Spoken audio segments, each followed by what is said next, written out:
I'm Hazel, 32 female. I live in a fairly busy city in a condo that's practical, but not exactly soulful. My job as a senior data analyst is demanding, filled with spreadsheets and projections that pay the bills but don't feed the spirit. My real life, the one I feel in my bones, is lived 2 hours north at a small lake house I inherited from my grandmother. This story is about how my entitled sister decided my sanctuary was her personal cash cow, and how I had to draw a line so clear and bright it could be seen from space. Before this story unfolds, I'd love to connect with you. Please let me know in the comments where you're watching from and what time it is in your corner of the world. It's amazing to see how far these stories can travel. The lake house isn't grand. It's a modest 2-bedroom cottage with cedar siding that's weathered to a soft, silvery gray. The front porch, wide and welcoming, is home to 2 rocking chairs that have soothed 3 generations of my family. My grandmother, a woman with a quiet strength I've always tried to emulate, left it to me, and only me, in her will. She told me once, "Hazel, this place needs a caretaker, not just an owner. Someone who understands its peace." I understood. It was my sanctuary, the only place on earth where the constant hum of city life and digital noise finally went silent. Every penny of my savings for the past 5 years had gone into it, not for lavish upgrades, but for preservation. I had the roof redone, the plumbing modernized, and the old dock carefully rebuilt, plank by plank. It was a labor of love, a connection to my past and a promise to my future self. My family, however, had a different view of the property. My parents, Robert and Susan, saw it as a nice family asset, a place for reunions they rarely organized. But my sister, Jessica, saw it as an accessory. At 28, 4 years my junior, Jessica had built her entire identity around her online persona. She was an influencer, a term that seemed to cover a multitude of sins, primarily involving taking artfully curated photos of herself in locations she often couldn't afford. Her life was a performance, and she was always looking for a new stage. Her boyfriend, Nicholas, was her designated cameraman, a floppy-haired 29-year-old who seemed to believe that owning a drone made him a filmmaker. They were a matched set of ambition without effort. I'd always been generous with the lake house. My policy was simple: if you want to use it, just ask me. Check my calendar, clean up after yourself, and respect the property. It wasn't a hotel. My parents used it a few times a year, always respectfully. My best friend, Scarlett, would join me for quiet weekends of wine and board games. But Jessica's requests were different. They were less like requests and more like announcements. She'd text me, "Hey, me and Nick are taking the lake house for the long weekend," not asking, but informing. Early on, I let it slide. It was easier than arguing. But her stays were always messy. She'd leave behind wet towels, a fridge full of half-eaten food, and once, a glitter explosion in the guest bedroom that took me a month to fully eradicate. She treated my sanctuary like a free-for-all party pad. The last time she'd used it, 3 months prior, I'd had to lay down the law. I found a cigarette burn on one of my grandmother's hand-stitched quilts. When I confronted her, she was flippant. "Oh, Nick's friend was being an idiot. It's just a blanket, Hazel. You can get a new one." My voice was colder than I intended when I responded. "It was Grandma's, Jessica. You don't get a new one of those. From now on, you are not to have guests over without my explicit permission." "This isn't a frat house." She had scoffed, called me uptight, and hung up. The tension between us had been simmering ever since. I decided that for the upcoming summer, I was keeping the house for myself. I needed the peace. I had a major project at work that was going to be draining, and my weekends at the lake were the only thing that would keep me sane. I blocked out every weekend from June to August on the shared family calendar I kept for the house, marking them all as Hazel Private. There would be no room for misinterpretation, or so I thought. My neighbor at the lake, Mr. Henderson, was my eyes and ears when I wasn't there. He was a retired carpenter in his 70s who had lived next door to my grandmother for 40 years. He was a kind, observant man who loved the tranquility of the lake as much as I did. He'd call me if a big storm was rolling in or if he noticed a branch down in my yard. He was the perfect neighbor, present but not intrusive. We had a comfortable routine. When I'd arrive on a Friday evening, He'd often be on his porch and would give a friendly wave. Sometimes he'd wander over with a basket of tomatoes from his garden. He was part of the fabric of the place, a reassuring presence who confirmed that this small corner of the world was still as good and quiet as I remembered. He knew about my troubles with Jessica, having once commented gently after one of her stays, "Your sister sure does like loud music, doesn't she?" It was his polite way of saying her guests had been a nuisance. His presence would prove to be more valuable than I could ever have imagined. The lake house was more than property. It was my peace of mind, my inheritance, my responsibility. And I was about to find out just how little that meant to my own sister. The call came on a Tuesday afternoon in late May. I was knee-deep in a data set, trying to isolate a statistical anomaly, when my phone buzzed with Jessica's picture on the screen. I sighed, letting it go to voicemail. I knew it wouldn't be a simple hello. With Jessica, every conversation had an agenda. A minute later, a text message appeared. "Pick up. It's important." Reluctantly, I stepped into the hallway and called her back. "What's up, Jess?" I asked, trying to keep my tone neutral. "Hey, so I have the most amazing idea," she began, her voice bubbling with a manufactured excitement that always set my teeth on edge. "You know how I'm trying to level up my brand this summer? I need some really high-end, exclusive content. Authentic, but also aspirational, you know." I had no idea what she was talking about, but I mumbled a non-committal, "Uh-huh." "So I was thinking," she continued, "I'll just use the lake house for the summer. Like from June through August. Me and Nick can set up a base there. It's perfect. The aesthetic is so rustic chic. We can shoot content, host some collabs with other influencers. It will be huge for my portfolio." I was so stunned by the sheer audacity of her idea that I was momentarily silent. She wasn't asking to borrow it for a weekend. She was announcing a 3-month-long occupation. "The whole summer?"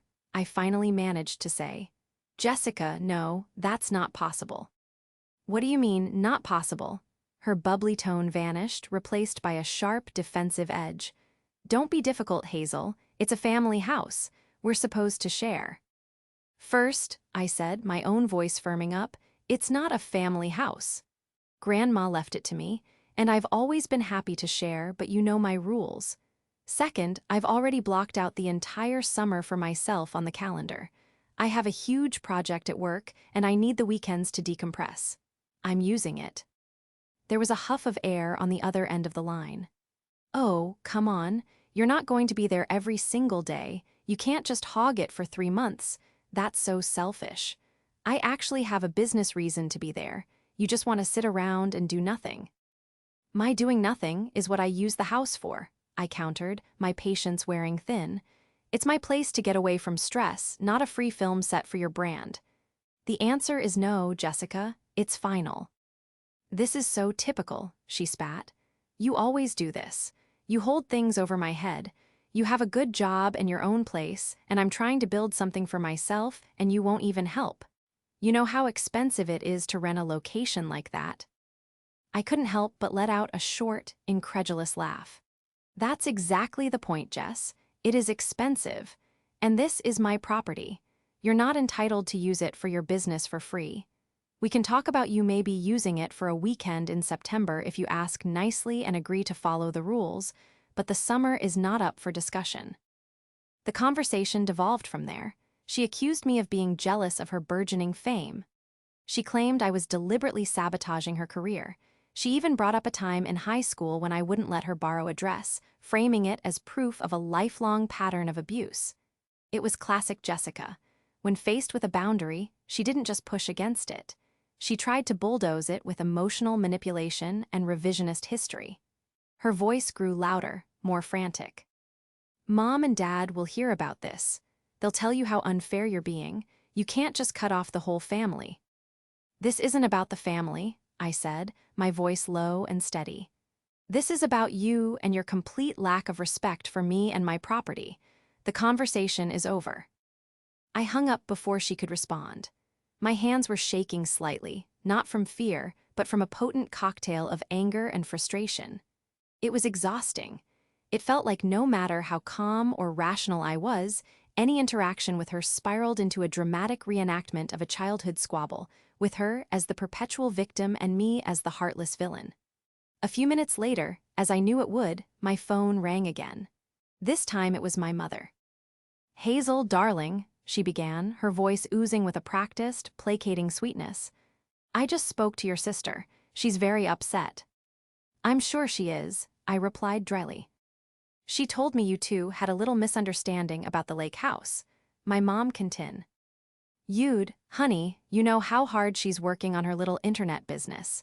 It would mean so much to her to be able to use the house. Can't you just let her have it for a month or two? It's important to support family." This was their dynamic. Jessica would create a storm, and my parents, desperate to avoid conflict, would rush in to calm the waters, which usually meant pressuring me to give in. They enabled her behavior at every turn. Mom, it wasn't a misunderstanding. She demanded the house for the entire summer to run her business for free. I said no. The calendar has been marked for months. I am using it. "But you're being so rigid." My father's voice chimed in from another phone. They were on speaker. "It's just sitting there empty during the week. Why can't she use it then?" "Because I don't want it turned into a 24/7 content house," I exclaimed, my voice rising despite my best efforts. "I don't want her influencer friends there, leaving messes and breaking things. Remember the quilt? This is my property, my sanctuary, and my rules. I have said no. Please respect that." There was a sigh from my mother. "Well, I just hate when you two fight. Family is more important than some old house." "This old house is my most valuable asset and my peace of mind," I said quietly. "And family should be about respect, not entitlement. I have to go." I ended the call, feeling a familiar wave of resignation. They would never get it. In their eyes, my boundaries were an inconvenience, an obstacle to the family's peace, which was really just code for Jessica's happiness. I sent a quick text to my best friend, Scarlett. "The annual Hazel is Being Selfish campaign has officially begun, sponsored by Jessica." Her reply was instant. "Ignore them, it's your house, your rules, don't you dare cave." Her words were a small comfort, a reminder that I wasn't crazy. But as I sat back down at my desk, I had a sinking feeling. This was far from over. Jessica wasn't the type to accept no for an answer. She was the type to find a way around it. 2 weeks passed, and a deceptive quiet settled over the family front. My parents sent me a few stiff, one-line texts about unrelated matters, and Jessica went completely silent. I knew better than to believe this was a truce. Silence from Jessica usually meant she was plotting. I tried to put it out of my mind, focusing on my work project and looking forward to the first official weekend of my summer sanctuary, which was just a few days away. I'd already packed a bag and bought groceries, mentally transitioning into lake mode. The discovery happened on a Thursday morning, the day before I was set to drive up. I was taking a short break, scrolling through a travel blog, when I saw an ad in the sidebar for Airbnb. It featured a generic, charming lakeside getaways headline. On a whim, I clicked it, setting the location filter to the small town nearest my lake house. I was just curious to see what other properties in the area were renting for. I scrolled through a few listings, a large, modern A-frame, a couple of rustic cabins, and then I saw it. My heart stopped. It was my house. There, in professionally shot, brightly lit photos, was my front porch, my living room, my grandmother's quilt draped artfully over the armchair. The photos were sickeningly perfect, staged to look like a page from a home decor magazine. Nicholas's drone had clearly been put to use. There were sweeping aerial shots of the property, showing its proximity to the water, the dock I'd painstakingly rebuilt. The listing title was Serene and Stylish Lakefront Oasis W Private Dock. The host was listed as Jessie, with a profile picture of my sister, smiling sweetly at the camera. I felt a hot, prickling wave of rage wash over me. She had gone behind my back, not just to use the house, but to monetize it. She had hired a photographer, or more likely had Nicholas do it, trespassed on my property to stage it, and listed it for rent without my knowledge or permission. My hands trembled as I clicked through the listing. She was charging $400 a night. The calendar showed it was booked solid for almost every weekend in June and July, starting with the very next day. My weekend. The weekend I was supposed to be there. Someone had rented my house, my bed, for the weekend I was planning to use it. The description she wrote was a masterpiece of fiction. "Come and unwind at our beautiful family cottage," it read. Hosted by Jessie, a local creative who has poured her heart into making this a perfect getaway spot. Enjoy swimming off the private dock, cozy nights by the fire, and stunning sunsets.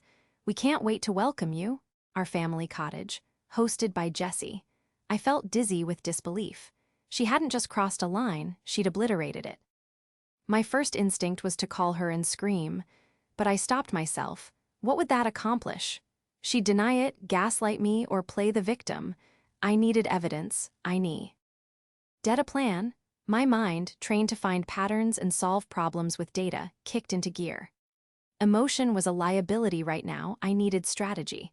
I immediately took screenshots of everything: the listing, the photos, the calendar, her host profile. I documented the URL. I checked the house rules section she'd written. It was filled with laughable hypocrisy. No parties or events. Please respect the property as if it were your own. Maximum of 4 guests. She was setting rules for a house that wasn't hers. A house she herself had disrespected time and time again. Then I saw the reviews. There were 2 of them already, from what must have been secret stays she'd hosted in May. Jessie was a wonderful host. The place was absolutely charming and the location is unbeatable. We had a small issue with the Wi-Fi, but she was super responsive and got it sorted out. Can't wait to come back. The other was similar, glowing with praise for the attentive host and the beautifully decorated cottage. She had been running this operation for weeks, right under my nose. The mention of the Wi-Fi issue made me pause. How did she get it sorted out? She wouldn't know how. It must have been a lie, or she'd gotten lucky and it fixed itself. I needed to know who was coming tomorrow. Who were these strangers who thought they had a legitimate booking at my house? The Airbnb platform, for privacy reasons, doesn't show the guest's full name, but it did show a profile picture and a first name. Mark. He and his family were scheduled to check in at 3 p.m. on Friday. My plan was to drive up at noon. My mind was racing, piecing together the timeline. The photo shoot must have happened during one of those quiet weeks. She must have used her key, the one I had foolishly never taken back, to let herself and Nicholas in to stage the house. She had probably been intercepting messages from renters and coordinating cleanings, all while giving me the silent treatment. The audacity was breathtaking. This wasn't just about using the house. This was a calculated, premeditated business venture built on fraud.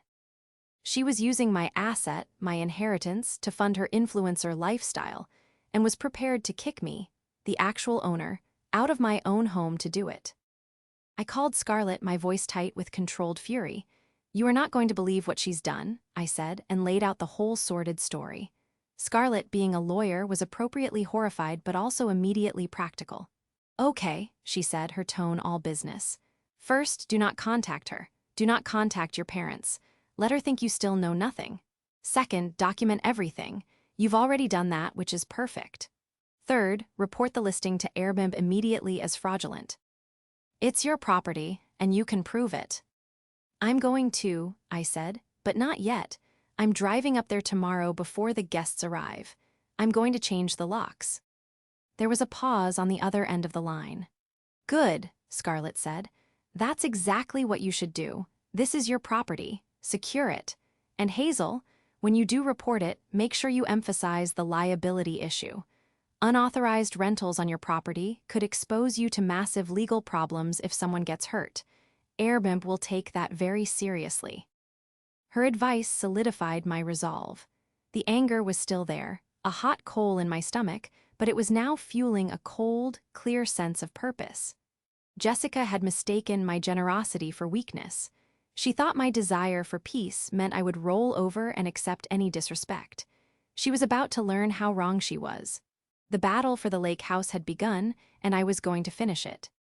With Scarlett's advice echoing in my mind, I spent the rest of Thursday methodically building my case. I knew that confronting Jessica and my family would be like walking into a hurricane of denial and blame shifting. I couldn't just have accusations.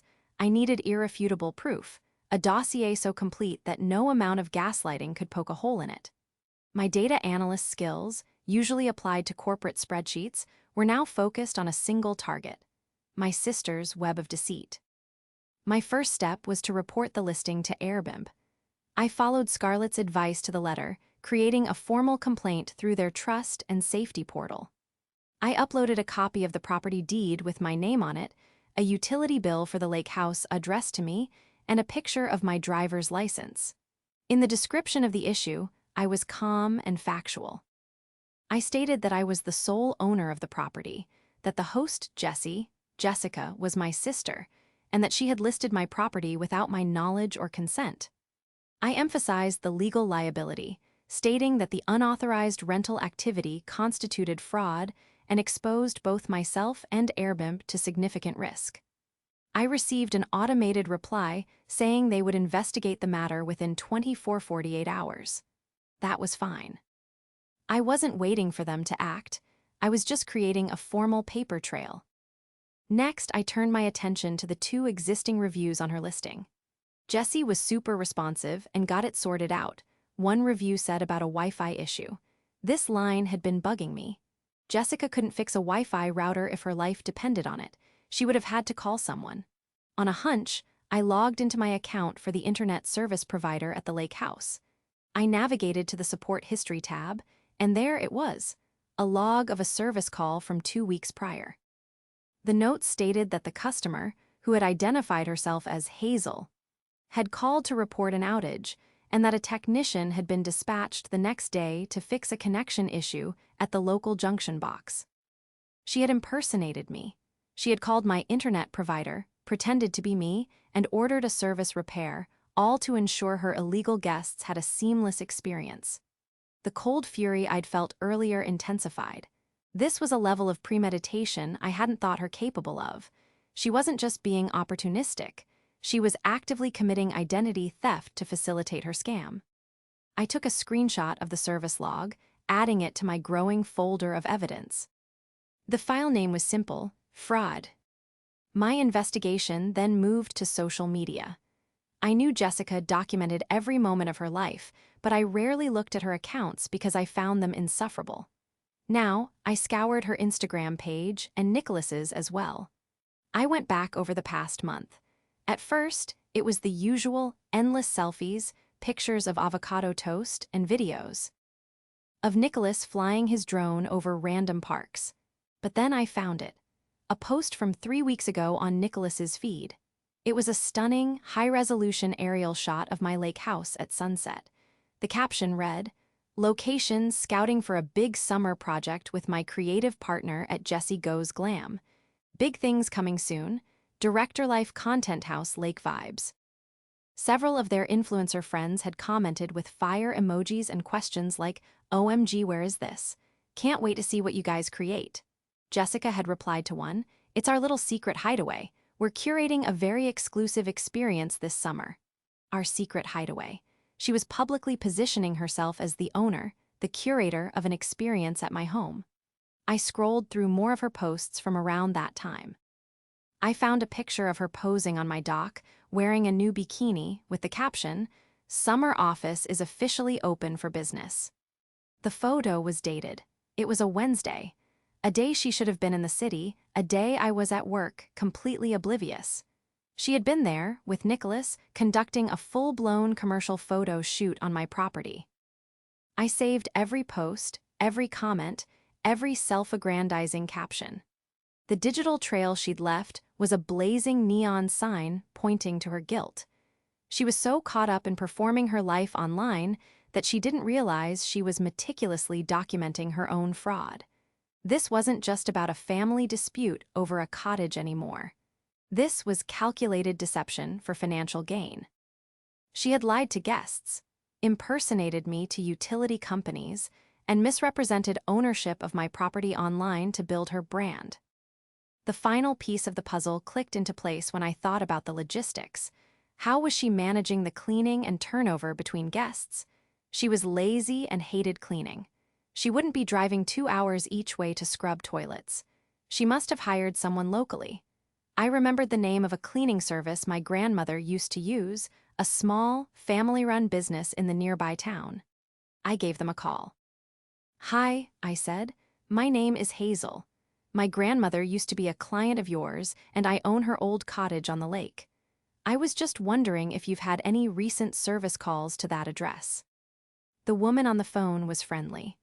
"Oh, yes, the little gray cottage. Of course. A young woman named Jessica booked us for a deep clean about a month ago, and she's scheduled us for weekly service every Friday morning through July. Said she was running it as a holiday rental for the family." My jaw tightened. Did she pay for these services? "Yes, she paid for the first one via credit card and has a card on file for the weekly cleanings," the woman confirmed. "Okay," I said, trying to keep my voice even. "I am the sole owner of that property, and I have not authorized any rental activity or cleaning services. Please cancel all future appointments for that address immediately. This is a fraudulent booking." The woman was audibly shocked. "Oh my goodness, I am so sorry. Of course, we'll cancel it right away." She seemed so professional. "She's a great performer," I muttered after hanging up. So that was her plan. Automated cleaning, remote management. She had it all figured out. She had built a complete, illegal business operation using my life's biggest investment as her foundation. By the end of the day, I had a digital folder containing screenshots of the Airbnb listing, the social media posts, my property deed, the internet service log, and a note detailing my call with the cleaning company. I felt no satisfaction, only a profound sense of sorrow and steely resolve. Jessica hadn't just betrayed me as a sister. She had treated me like a faceless mark to be exploited. She had fundamentally misunderstood who I was. She saw me as a quiet, non-confrontational pushover she could manipulate. She failed to realize that the same meticulous, detail-oriented nature that made me a good data analyst also made me a formidable opponent when I had been wronged. Tomorrow, I was driving to the lake. The digital war was over. The real-world battle was about to begin.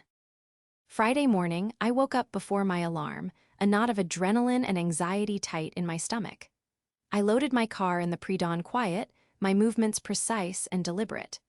I had my bag for the weekend, a cooler full of groceries, and a small, heavy toolbox. Inside the toolbox, nestled amongst a hammer and screwdrivers, were 3 new deadbolt sets and a state-of-the-art smart lock. I had also called a local locksmith the day before and scheduled him to meet me at the house at 1 p.m., just in case my amateur handiwork wasn't up to snuff. I was leaving nothing to chance. The 2-hour drive to the lake was a blur. My mind was a machine running through the plan over and over. Arrive by noon. Change the locks on the front door, the back door, and the sliding glass door to the porch. Call the non-emergent. Why police line to give them a heads-up about a potential trespassing issue with a family member who had been illegally renting my property. Place new, clearly worded, no trespassing, signs on the edge of the driveway. And then, wait. As I turned onto the long, gravel driveway leading to the cottage, I saw the first sign of Jessica's operation. A small, professionally made wooden sign had been staked into the ground near the mailbox. In elegant, cursive script, it read, "The Lakeside Oasis." My blood boiled. I stopped the car, got out, pulled the sign out of the ground, snapped it in half over my knee, and tossed the pieces into the trunk. That was the first eviction notice. The house itself looked pristine from the outside, a testament to the cleaning service she'd hired. But knowing the violation that had occurred, it felt tainted. I used my old key for the last time, stepping inside. The air was sterile, smelling faintly of lemon cleaner. My personal touches were gone, replaced by a generic, soulless rental aesthetic. My grandmother's quilt was folded neatly on a chair, reduced to a prop. A basket on the coffee table held a welcome note printed on cardstock, signed with Jessica's bubbly signature. "Welcome to your getaway, Jessie." I crumpled it in my fist. I didn't waste any time. I got the toolbox and started with the front door. My hands were surprisingly steady as I unscrewed the old lock set. It was a methodical process, a physical manifestation of reclaiming my space. Off with the old, compromised lock that she had a key to. On with the new, solid, impenetrable deadbolt that only I controlled. I worked my way around the house, replacing each lock with a fresh one.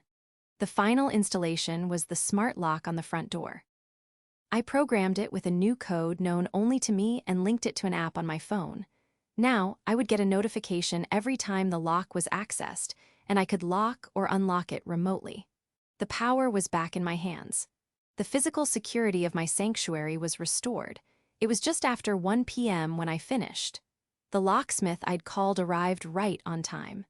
I had him check my work, and he confirmed everything was installed correctly.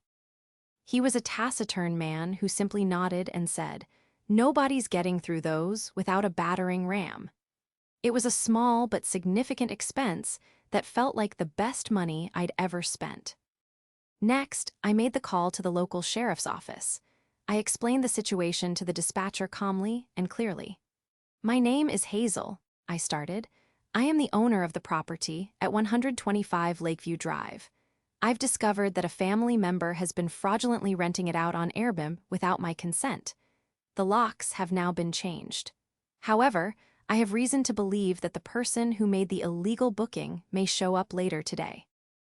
I'm not expecting violence, but I wanted to make you aware of the situation in case they try to force entry or refuse to leave. I have all the documentation proving my ownership." The dispatcher was professional. She took down my information, created a record of the call, and assured me that if I needed to call 911, the responding officers would have this context. This was another crucial step: establishing a formal record of the dispute with law enforcement before any confrontation occurred. With the house secured and the authorities notified, I unpacked my groceries and tried to settle in. But I couldn't relax. I was a bundle of nerves, constantly glancing at the driveway. At 2:45 p.m., 15 minutes before the scheduled check-in, a silver minivan I didn't recognize crunched slowly up the gravel drive. A man, who I assumed was Mark from the Airbnb booking, got out, followed by a woman and 2 young kids. They looked like a perfectly normal family, excited for their lakeside vacation. My heart ached for them. They were innocent victims in my sister's scam. I stepped out onto the porch before he could even try the now useless keypad. "Hi there," I said, my voice calm but firm. "Can I help you?" The man, Mark, smiled. "Hi, we're the Millers. We have the Airbnb rental for the weekend. The host, Jesse, sent us the code, but it doesn't seem to be working." I took a deep breath.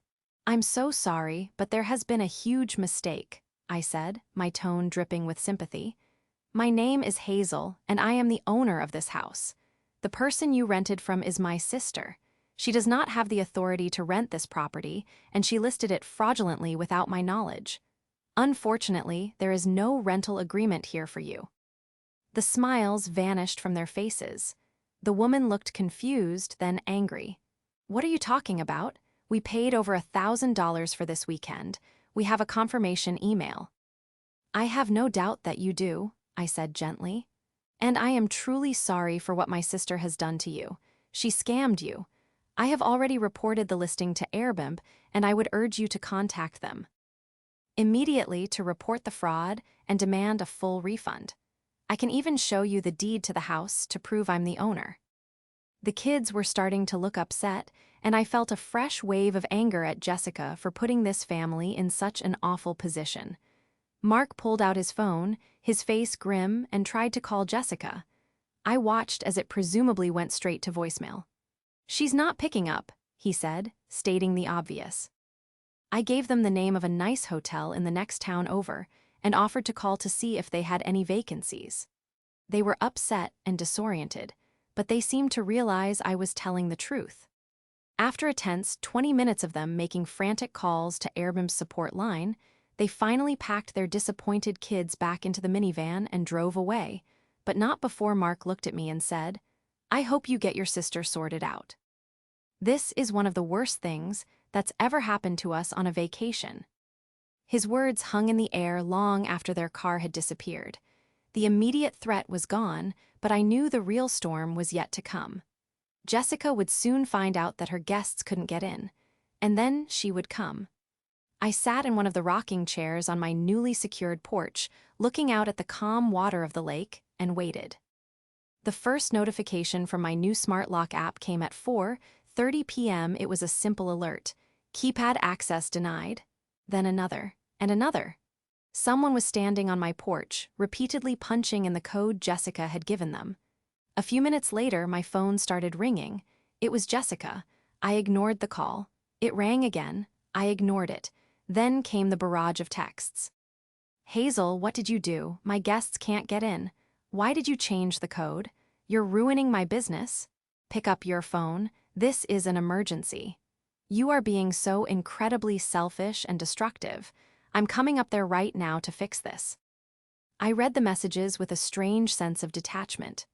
The panic and anger were gone, replaced by a cold, hard certainty. I was in the right.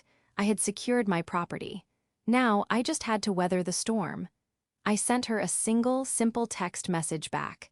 This property is not your business, Jessica. It is my home. You are not welcome here. Do not come. Of course, she didn't listen. 2 hours later, just as the sun was beginning to set, casting a golden glow over the lake, a familiar white SUV came barreling up my driveway, kicking up a cloud of gravel. Jessica was behind the wheel, and Nicholas was in the passenger seat. My parents' car pulled in right behind them. They had brought the cavalry. The family invasion had begun. I remained seated in the rocking chair on the porch, my arms crossed. I watched as Jessica stormed out of her car, her face a mask of theatrical fury. My parents got out of their car looking anxious and worried. Hazel, what is the meaning of this? Jessica shrieked as she marched towards the porch steps. You kicked out my guests. You sabotaged my booking. Do you have any idea how much money you just cost me? The money you were attempting to make by illegally renting out my house, I asked calmly. Yes, I have some idea. It's called fraud, Jessica. It is not fraud, she yelled, her voice cracking. It's our family's lake house. I was being resourceful. Mom, Dad, I said, looking past Jessica to my parents, who were hovering uncertainly by their car. You need to turn around and leave. This is between your daughter and me. You have no business being here. Now, Hazel, let's all just calm down, my father started, taking a step forward. Your sister is upset, but I'm sure we can talk this through. There is nothing to talk through, I said, my voice as solid as the new deadbolt on my door. She committed a crime. She listed my property without permission, impersonated me to my utility provider, and scammed an innocent family out of their vacation. The discussion is over. She is trespassing, and I want you all to leave. Nicholas, who had been silent until now, stepped forward with his phone up, recording. You can't just kick us out, he said with a smug look. This is a family dispute, and you're being totally unreasonable. Our audience is going to want to see how you treat your own sister. I laughed, a real, genuine laugh.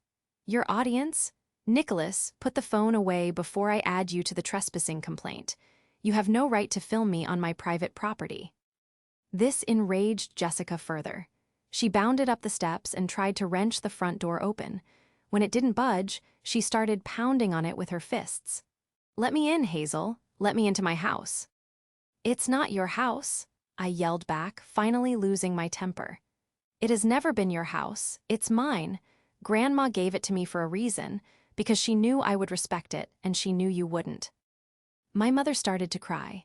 Girls, please stop. You're tearing the family apart. She's the one who tore it apart with her lies and her greed, I said, pointing a shaking finger at Jessica. You enabled this, Mom. You and Dad. Every time she threw a tantrum, you rewarded it by pressuring me to give in. You taught her that boundaries don't apply to her. Well, they do now. This is my boundary. Get off my property. Jessica's face crumpled. The rage dissolved into performative tears.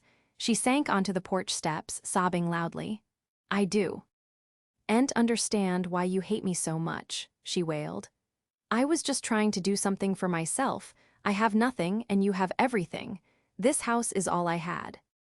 It was a master class in manipulation, and my parents were falling for it hook, line, and sinker. My mother rushed forward to comfort her. Oh, my poor baby, she cooed. I'd had enough. I stood up. That's it. I have asked you all to leave. You have refused. You are now trespassing. I pulled out my phone and dialed 911. My voice was clear and steady as I spoke to the operator. "Hello, I'm calling from 125 Lakeview Drive. I spoke to your non-emergency line earlier today. The trespassers I warned you about are here now. They are my sister, Jessica, and my parents. I have repeatedly asked them to leave my property, and they are refusing." The change in my family's demeanor was instantaneous. My father's face went pale. Jessica's sobs stopped abruptly, her eyes wide with disbelief. "You're calling the cops? On your own family?" my mother whispered, horrified. "You left me no choice," I said, ending the call. "I told you to leave. You didn't listen. Now the police can escort you out." We stood in a tense, silent tableau for the 10 minutes it took for a patrol car to make its way down the long road to the lake. The setting sun painted the sky in brilliant shades of orange and pink, a beautiful backdrop to an ugly family drama. When the sheriff's car pulled up, a tall, calm-looking officer got out. He listened patiently as my family all started talking at once, Jessica accusing me of being crazy and vindictive, my mother pleading that it was all a misunderstanding. I remained silent. When they had exhausted themselves, the officer turned to me. "Ma'am, can you explain your side?" I calmly walked him through the entire situation, from the Airbnb listing to the fraudulent service calls to the texts and the confrontation. I told him I had a folder of evidence on my computer. I showed him the notification on my phone from when they had tried to enter the house. I stated clearly, "This is my property. These people are not welcome here. I have asked them to leave multiple times. I want them trespassed from my property." The officer nodded, then turned to my family. "Folks," he said in a tone that brooked no argument, "this is not a civil dispute we can mediate. This is private property. The owner has asked you to leave. If you do not leave immediately, I will have to cite you for trespassing, and her sister's car, which is blocking the driveway, will be towed at her expense. It's time to go." The finality in his voice was something they couldn't argue with. The siege was over. I had won. But as I watched them retreat to their cars, defeated and angry, it didn't feel like a victory. It felt like a necessary, painful amputation. The officer stayed until my parents' car and Jessica's SUV were out of the driveway and back on the main road. Before he left, he handed me his card. "If they come back, you call us immediately." "No hesitation," he said. I thanked him, my gratitude immense. His calm authority had diffused a situation that could have become much worse. As his taillights disappeared, a profound silence descended on the property, broken only by the chirping of crickets. The beautiful sunset was over, and darkness was falling.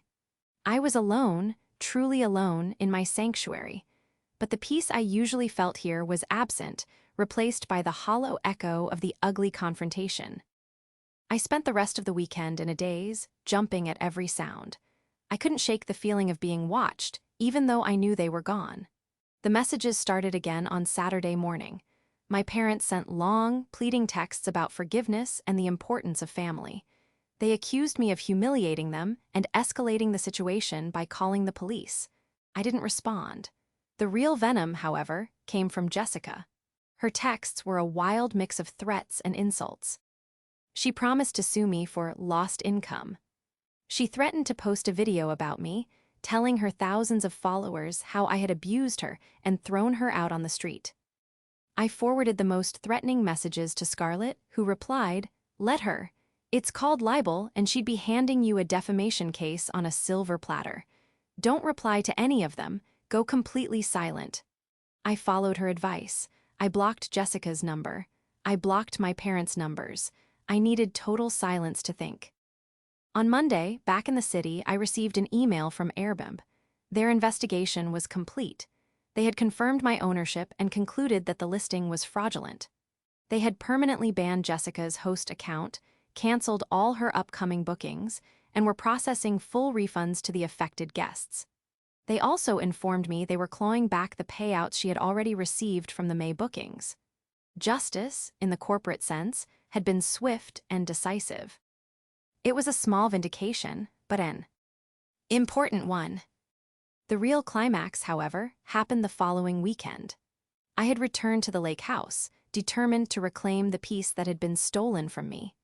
On Saturday afternoon, I was reading on the porch when a tow truck rumbled up my driveway. I was confused for a moment until I saw what was behind it, Jessica's white SUV.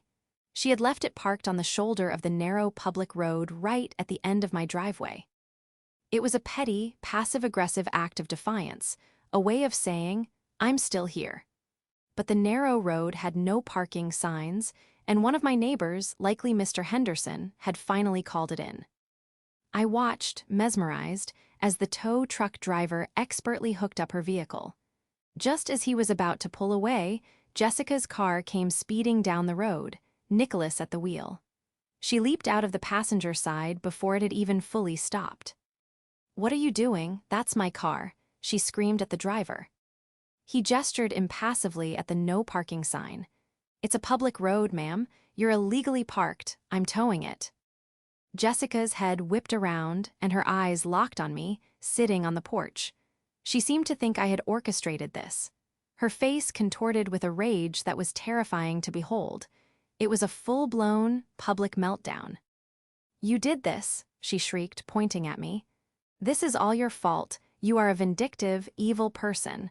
I hope you're happy, alone in your stupid house." She ranted and raved, a torrent of incoherent insults and accusations. Nicholas stood by awkwardly, filming the whole thing, of course. I didn't say a word. I just sat there in my rocking chair and watched. I didn't feel anger or sadness anymore. I just felt nothing. It was like watching a stranger's tantrum. The person screaming on the side of the road wasn't my sister. I didn't know who she was. The tow truck driver ignored her, finished his work, and slowly pulled away with her SUV in tow. The sight of her precious status symbol being hauled away seemed to finally break her. She let out a guttural sob and collapsed onto the road, pounding her fists on the asphalt. Nicholas finally stopped filming and tried to help her up. I stood, turned around, and went back inside my house, closing the door on the pathetic scene. That was the last time I saw her. The fallout was immense.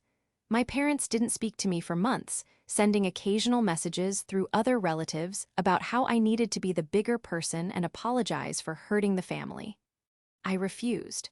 An apology implies wrongdoing, and I had done nothing wrong except stand up for myself. The extended family took sides, and holiday gatherings became a minefield. But in the quiet solitude of my lake house, I found my peace again. It was a different kind of peace now, not the gentle, inherited peace of my grandmother, but a stronger, more resilient peace I had fought for and won myself. I had learned a hard lesson, that some family ties are not bonds of love, but chains of obligation, and sometimes the only way to be free is to break them. I lost a sister that summer, and in some ways my entire family, but I saved myself. And as I sit here on my porch, watching the sun set over the water, I know, without a doubt, that I made the right choice. My sanctuary is secure.